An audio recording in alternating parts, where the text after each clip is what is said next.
So let's talk about the four parts of your persuasive speech. Now, let's start with the fact that in the real world, in a lot of other situations, a lot of other settings, you might do your speech. You probably would do your speech differently. Like, this is not the only way to do a persuasive speech. Okay, let's start with that. I think it's important for you to experiment with different ways. I think that once you understand what your purpose is, what you're trying to accomplish, and then who your audience is and how you can mesh the audience with that purpose or get them to that purpose, I think that, yes, you will do it in different styles, different formats, different layouts, right? But I want to use this four-part system because I think first off, it gives everybody like a starting place, right? Like, we all have a starting place. You all have some framework to work from. So I think that's important. I think secondly, it's important to see that for you to see that this is a way to kind of level the playing field a little bit, so that everyone is doing the same product. Within that product, obviously, there's a lot of flexibility, and you can do some things some different ways. You can experiment with some different things. But this gives everybody the same place to start with, and everybody is going to produce the same work, okay?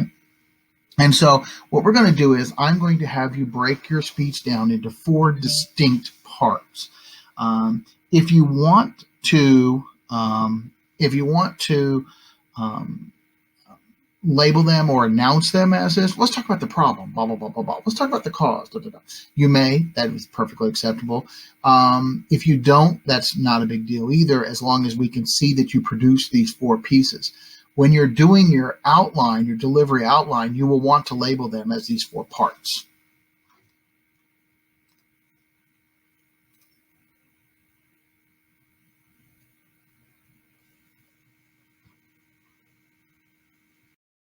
So let's take a look at the first part. The first part that you will address is the problem. And this is probably the key piece of your speech. And this is probably the piece that will take the most effort and will take up the most time. The problem is your explanation of what the issue is. How big is it? How far does it reach? How long has it been around? Where will it go in the future? How much does this cost? Who does it impact? What does it look like? All the different things that we need to know about it, the terms and the topics and the issues and what people think about it. All of that is what you will use to talk about what the problem is, especially where it is right now. Okay. So we talk about persuasion as being mostly informative. Right. Informative means that, you're just expressing an idea. Persuasion is where you get trying to get people to change their mind. But a lot of times you have to educate the people on the topic before you can get them to change their mind. And so what we really want to think about is, what does my audience need to know so that they can understand this topic? And once they understand it, then how can I get them to change their mind on it? One of the big things I think you want to address or think about or keep in mind is, how will this impact the audience, right? Like how does it come back at me? How does it impact me? How does it hurt me? How does it prevent me from doing whatever it is I want, right? You think about all the different things that motivate people, to get people to do things or change their minds or to react in a certain way. Understanding, like, okay, this is how it touches my life, is a huge mover and will really go a long way in helping the audience understand how this impacts them and therefore understand the problem. The next part is the cause. And this is where you really start to go back and explain the historical significance of this. What started it? What are the things that make it a problem? Where does it come from, right? And then, where is it going to go? Okay, we look at cause as one of two things. Like, here's a problem. What are all the things that brought this up to us, right? Or you can look at the problem as the cause, and then where will it go? What are the future problems it's going to do? What are the other issues that are linked to it? Okay. For instance, if you think about teen pregnancy, okay, teen pregnancy doesn't happen within a vacuum, because within that issue, then you start talking about social economic status, as you start talking about education and how that changes the education of the young mother and of that child as they grow up. You talk about the opportunities that the mother now has or doesn't have, and how that translates into the child. We talk about how it changes the way we see, social welfare programs. We might have to start bringing in issues that talk about, child abuse or welfare systems or social services. And so they're connected to all these other things. When it comes to cause, one of the things that I think if you can get to this, how is the audience causing the problem, right? Like, how does the audience have a direct role in making this happen? That's a piece there that really can be motivating. If you think about in the early days of recycling programs in the city of Evansville, they had these blue buckets and blue boxes, and you would put the blue box out on the porch, and the separate trash truck would come through and pick up all the recycled stuff, right? Well, the thing about it is that not only was it, here's a way for you to recycle, but it was also a way for you, the neighbor, to look over and go, oh, so-and-so has their bucket out. I don't have my bucket out. It's almost like a shaming thing, right? Like, you got to go and get something and bring it in. Or if you think about, like, it was a way to motivate others, right? Like, I'm putting my bucket out. I'm putting something in my bucket to see who's going to follow me or something, right? And so you really want to think about how, when we talk about problem, how it touches the audience, but then also for cause, how the audience is part of the problem. So now, when it comes to the solution, this is the key to the whole speech, right? The whole speech is focused on this solution. The thing is that this isn't like the most of the speech. Like, the most of the speech is going to be the problem and the cause, like just educating your audience. There's no magic percentage. I'm not going to say that like 5 minutes needs to be this and 2 minutes for that, but you will spend the vast majority of your time talking about the problem and the cause. When it comes to the solution, you're going to offer one solution to the issue. Here's one thing that can be done to solve it. Okay, that's our big thing. One thing to solve the problem. All right. Now, if you offer multitudes of solutions, all of them are not obviously going to be as effective. People will tend to pick the one that's the easiest or the cheapest, or the one that really costs them the least, either in time, money, or effort, right? And so all of a sudden, then you get kind of varying effects. You want to say, here is the best option, and give it. Okay, give us that main option, so that we know this is the one that is for us, and the one that you're really trying to sell. Okay, your solution must be possible, probable, logical, and make a significant difference. For instance, we could solve the national debt if every man, woman, and child in America would write a $30,000 check to the government. Well, yes, that would make a significant impact. That would solve the problem, but it's not logical. Like, people aren't going to do it, right? There's no way that we could get people to write a $30,000 check. And so your solution then isn't going to be effective, isn't going to be something that people will buy into. You want to have something that makes sense, that people can understand, and people can logically do. Yes, smoking is bad, but not everybody can just throw the pack of cigarettes away and stop cold turkey. So you have to come up with solutions that make sense, they're things that people can do. Now, it doesn't have to be easy. It doesn't have to be, something that is non-painful, but it does have to be something that is within most people's realm of imagination that they can do. Now, for the purpose of this speech, you may use someone else's solution. You may say, so-and-so says that this is a great way to solve the problem, and I really believe that, and I advocate that. That is totally acceptable. You are not required, expected to create something completely new. You may use someone else's solution. Now, obviously, you have to credit that person and say where it came from. That's kind of a must. And you're also going to want to explain why you believe that their solution is going to be so powerful, right? And make such a difference. The final part of your speech is going to be the benefit statement. And of all the 4 parts, this is probably going to be the smallest piece. This might also be just kind of rolled into a lot of other pieces as you go along. But the benefit statement is, what am I going to get out of this? I think that it's kind of incumbent upon you to not just say, here's a great solution, here's why it's going to work, but here's why you should get involved. Here's why you should be part of this solution, right? This is something that when you think about persuasion and you think about, here's what we're asking people to do, okay? And I think that we all get to see why, it should be done, okay? You think about stop smoking, okay? Well, it's about your health, obviously. But the benefit statement goes beyond that. Like, what am I going to get out of it? Well, you're going to live a longer, healthier life and be able to spend time with your grandchildren and do the things with your grandchildren that you want to do, like play and run and do, right?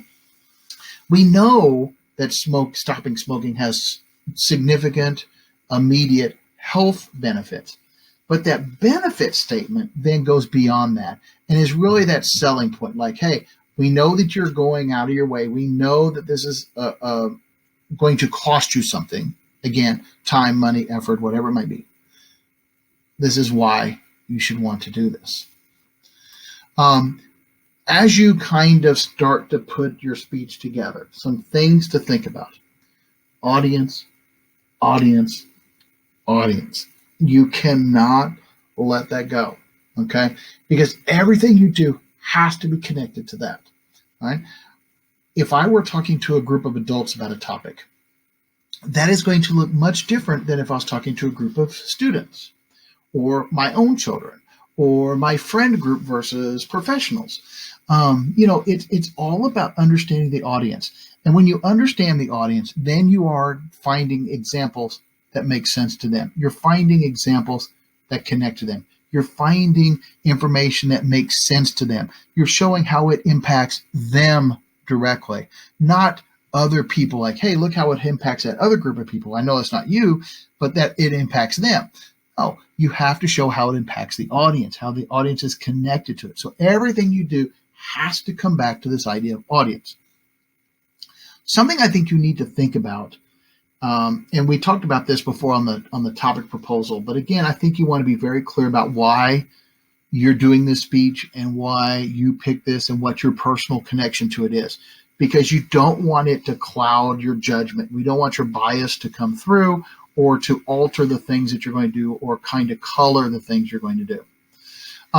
Again, I think also something that you need to bring in that benefit statement is, what's in it for me? Why should I care, right? Like, does it really impact me?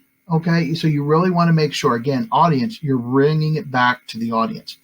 And then finally, I think it's just that overwhelming amount of evidence that you're just providing so much information to people that they just buy into it because they see so much proof, so much support for what you're saying. All right, so now that we've talked about what the parts of the speech are, let's get to the nitty-gritty, the things that you need to know to do this speech.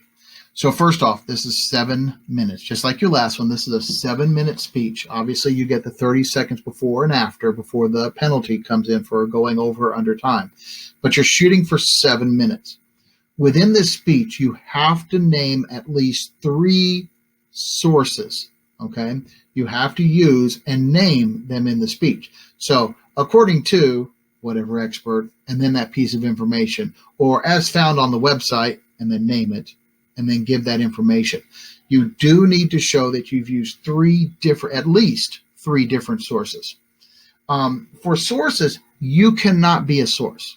Okay. And I know a lot of people ask this, like, hey, I've done this, or I work in this, or I do this. So my question is, and not to be necessarily harsh about it, but are you an expert? Just because you work at McDonald's doesn't mean that you totally understand the business of McDonald's, right? Now, a lot of people will say, "Well, I work there, and I have this every day." Okay, so if that happens to you every day, does it happen to others every day? Does that mean that this is the norm? And if that's the norm, use someone else's example, right? I think that anytime you try to include yourself as a source or as an expert, your audience is going to question it. Your audience is going to say, "Well, why are you doing this?" Like, are you? It just comes across as very self-serving.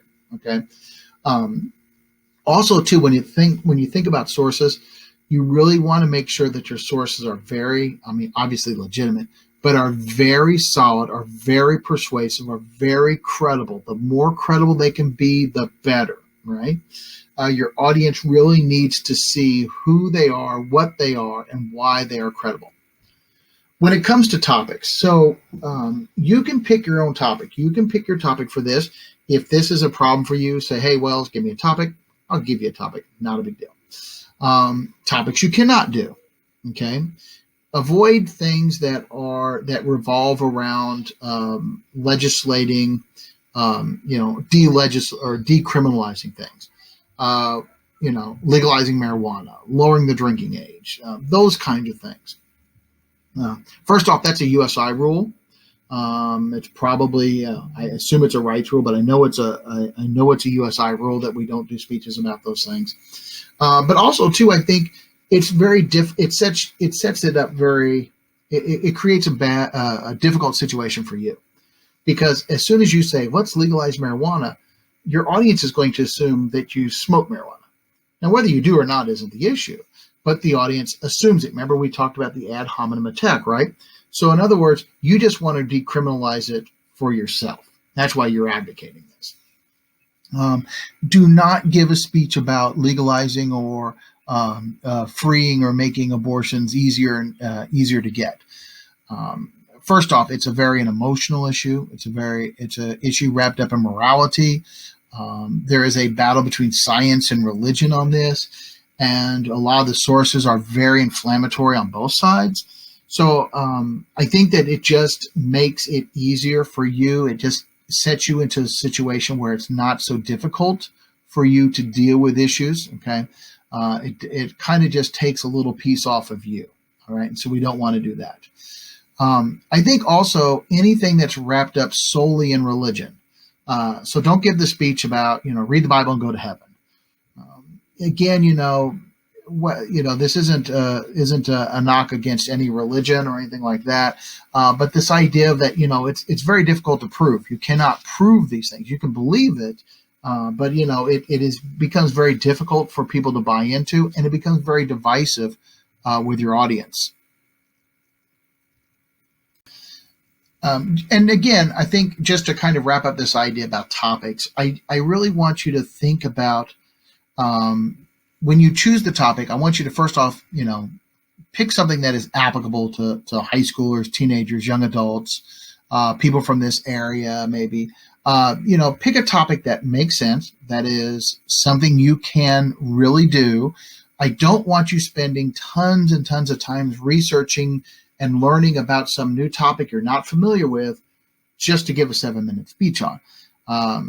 First off, you're not going to, this situation that we're in right now doesn't really lend itself to spending a lot of time doing that. Plus, also, it's not very time effective, right? Like, you're going to spend all this time learning about an issue. You're not going to learn it completely enough to have a fully formed opinion on it to make a solution that's really convincing to your audience. So pick something that you're already familiar with, something you already have a topic or a position on, and a position that you understand, why you have that position, why you believe the way that you do on that. Okay. Don't try to hit big, huge, broad ideas.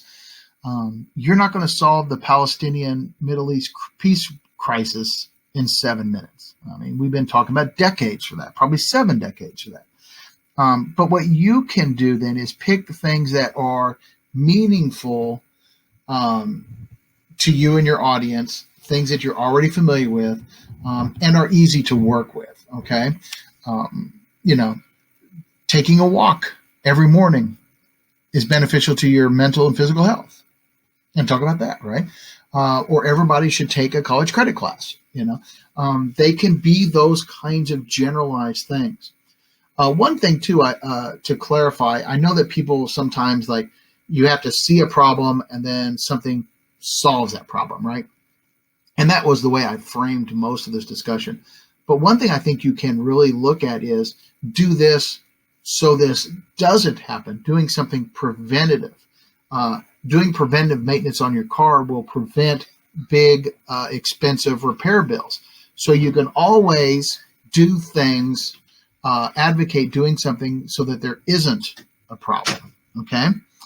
Last point, we talked about visual aids and about, I know in this situation, it's very difficult to use a visual aid. There are ways to do that, but we really just don't have that capability of really teaching you that distantly, and I just don't want to add another layer of complexity to this. Okay, so you are not required to use a visual aid for this speech. Okay, good luck. I can't wait to see what you try to advocate and what you're trying to persuade people on.